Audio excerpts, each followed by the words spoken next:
रूस यूक्रेन युद्ध को 2 साल से ज्यादा का समय बीत चुका है। ये युद्ध अभी भी जारी है। रूस की अर्थव्यवस्था सदियों से यूरोप के साथ व्यापार पर निर्भर रही है, लेकिन बीते 2 सालों में यूक्रेन के साथ चल रहे युद्ध की वजह से पश्चिमी देशों ने रूस पर जो प्रतिबंध लगाए, उससे रूस यूरोपीय बाजार से दूर हो गया है।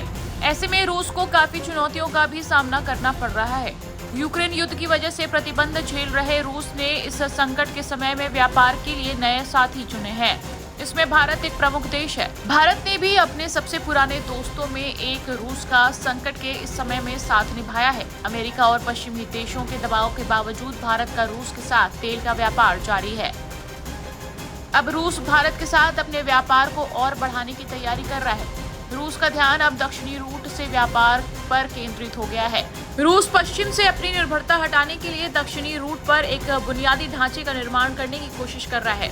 रूस को इस बुनियादी ढांचे को तैयार करने में मुश्किलों का सामना तो करना पड़ रहा है, लेकिन वो इसे धीरे धीरे आगे बढ़ा रहा है।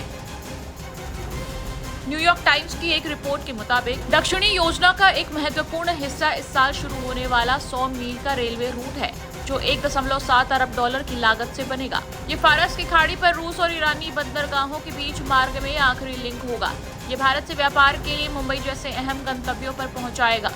रूस इस परियोजना के वित्त पोषण के लिए ईरान को 1.4 अरब डॉलर का लोन देने पर सहमत हो गया है।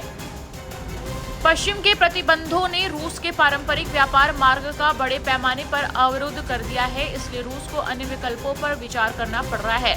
रूस ने पश्चिमी व्यापार प्रतिबंधों से बचने के लिए कई तरीके ढूंढ रहे हैं। रूस भारत से मशीनरी और ईरान से हथियार खरीद रहा है।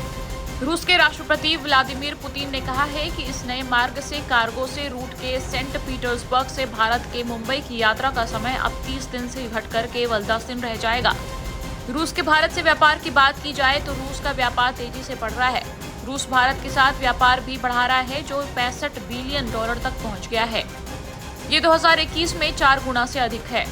रूस के अधिकारी इस दक्षिणी रूट को एक क्रांतिकारी परियोजना कह रहे हैं, जो स्वेज नहर से प्रतिस्पर्धा करेगी।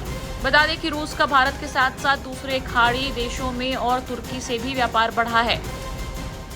रूस ईरान के माध्यम से रेलवे परियोजना के साथ साथ और एक लाइन को बहाल करने की उम्मीद करती है, जो तुर्की तक पहुंचेगी।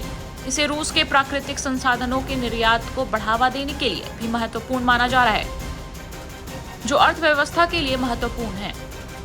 टाइम्स नाउ भारत डिजिटल की रिपोर्ट।